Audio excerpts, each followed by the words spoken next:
Hello everyone and welcome back to my channel. I'm Kim. Tonight's video features gifts that I bought at Aldi for $26 for gift giving. I went to Walmart and did a produce haul, and I'm making homemade lasagna. So that's what tonight's video is all about. I hope you're all well and staying warm, and I'll see you again next week. Okay, so I got sweet tango apples for us and some gala for our rabbits.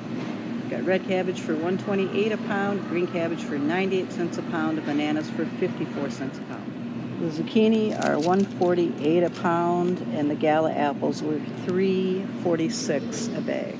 And the pears are $1.88 a pound. Okay, so this is the weather that we have tonight while we're rushing around trying to get the last minute groceries for the weekend. There's more snow coming. Okay, this video is how I spent $26 at Aldi. So as I've said in previous videos, we still have some gifts to buy. We tend to, towards this time of the year, just buy things that are out and about in the stores that friends and family members have spoken about, that are fairly inexpensive, that are trendy, whatever. The gift that we bought throughout the year, and that tends to be something that's $25 to $50 in price.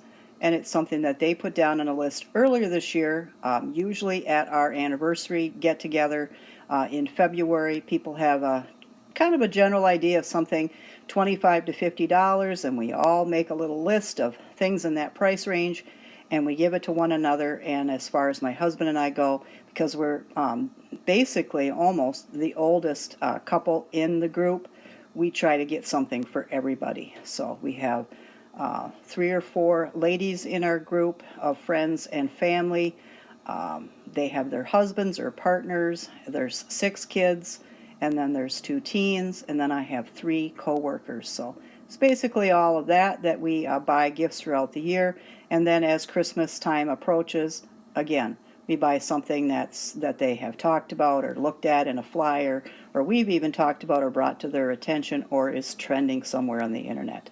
So without further ado, I went to Aldi this week, found 3 things that come to $26, and so for me, this makes 3 gifts. Though I might combine 2 of them together, because it's one is a gift for a teen, and the other 2 gifts are kind of for a baker or somebody that wants to make their kitchen or dining room table or whatever look nice.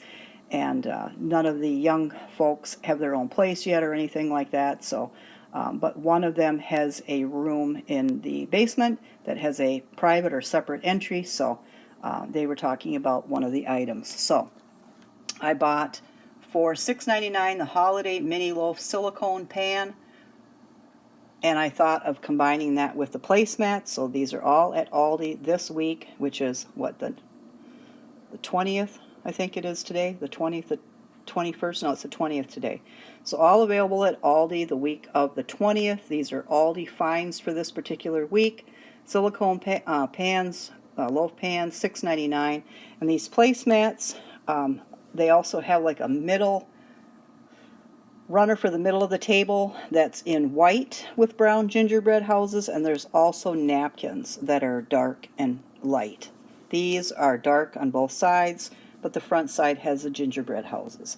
These were $9.99, and these were $6.99. And I'm thinking of just combining that for one of the gals in our family. And then for the almost ready to leave the nest, who has a private entrance to their downstairs room, we found this Grinch outdoor mat, 18-inch by 30-inch. And that was $9.99. So, and they had seen this on TikTok or whatever, so we picked that up. So $9.99, $6.99, $9.99 equals $26. And that's what I bought at Aldi this week. Okay, going into the weekend, I'm doing some cooking prep. So the other night I made up the lasagna meat filling. And then I was just too tired to go on. I think it was the day that I made my Thanksgiving dinner and put the video up.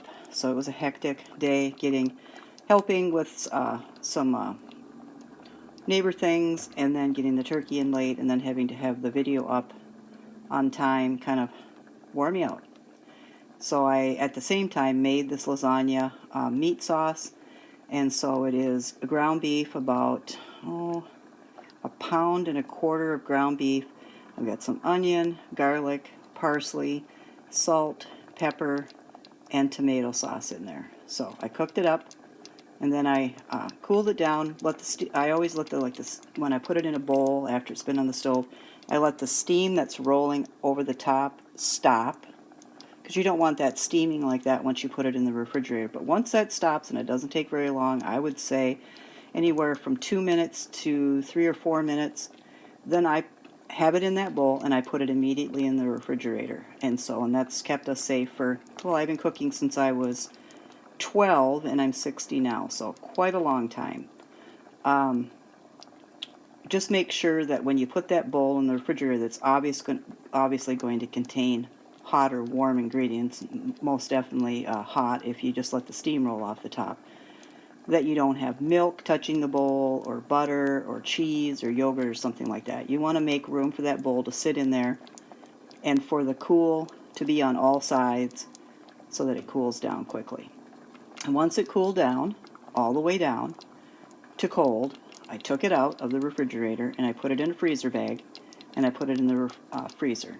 And there it sat until today, which is Thursday, and now I'm going to make lasagna. So I've got my lasagna pan from Magnolia. No, I would not recommend it. The reason why, it takes about 3 days to clean it. The seams are really weird on the side. Now I don't have any other, and I've never bought, because this cost me $39, $40 for just this pan about 4 years ago.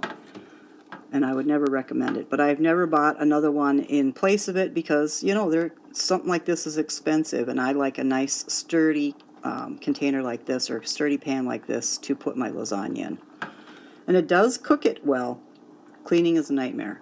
As these seams here, they're not closed, so anything that you cook in here stays in these seams, and you have to basically float it out. Even over here, I still see a teeny tiny bit that I'm going to have to pull out of there and rinse before I even put my new lasagna in. And it took 3 days to clean this. Every time I did dishes, I just stuck this pan in. So it is a nightmare to clean. But as far as heat conduction, it does a really wonderful job. And I've made nothing but successful lasagna since I got this pan. So I didn't leave it a negative review or complain or anything. But yeah, there you have it. There's just something about the construction of it that is not right. And I did contact Magnolia to tell them that. And since then, I don't know if the pan sold out years ago or what, but I don't think it's sold anymore. So here's the next set of ingredients. So I have the ricotta cheese and some Parmesan cheese, some parsley, some salt and pepper, and egg. So, and I'll whip that all together. And then soon I'll start boiling the noodles. I layer a little meat sauce in the bottom, and then the noodles. And then I do this. I follow, actually, I'd have to say, I won't say what I put on first, but I will have that in the show notes.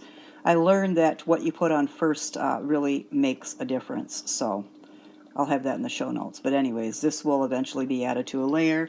This will be added to a layer.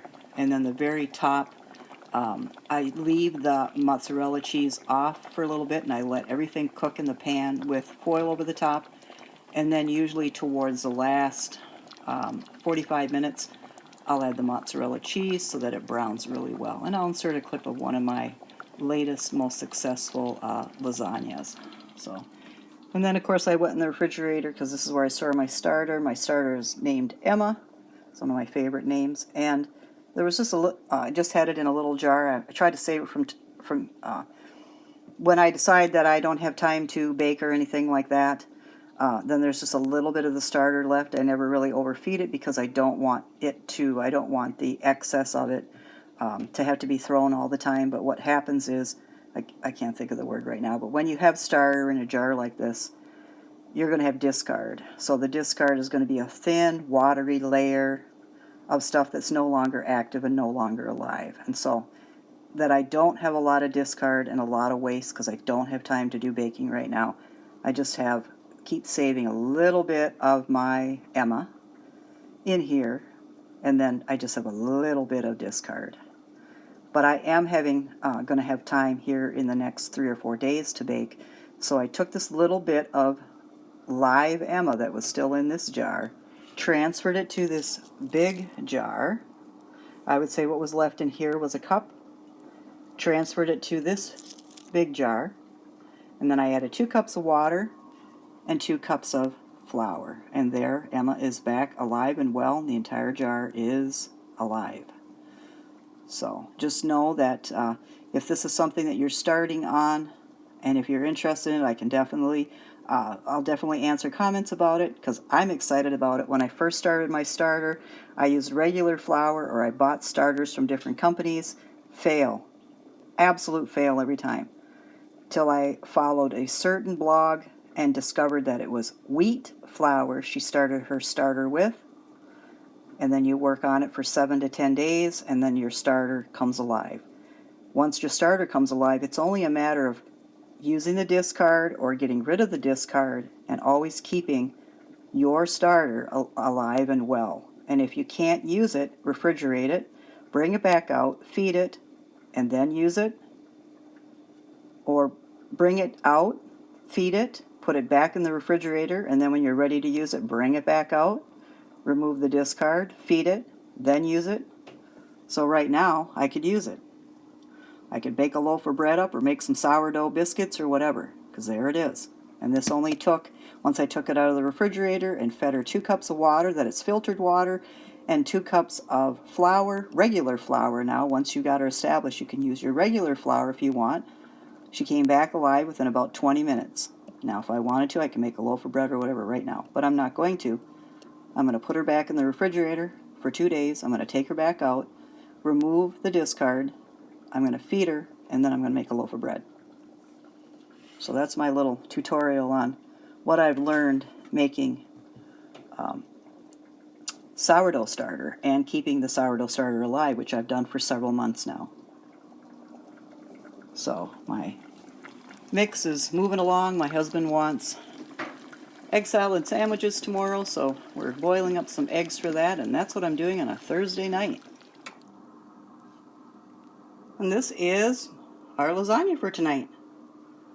So yeah, I did the meat sauce up whenever I was fixing the turkey for a video, so that was sometime last week. I froze it, I brought it back out last night, thawed it, undo the rest of it, and then put the lasagna in the oven for 1 hour at 375. Remove the foil at the end and raise it up on a rack to brown the cheese. And it's absolutely perfect.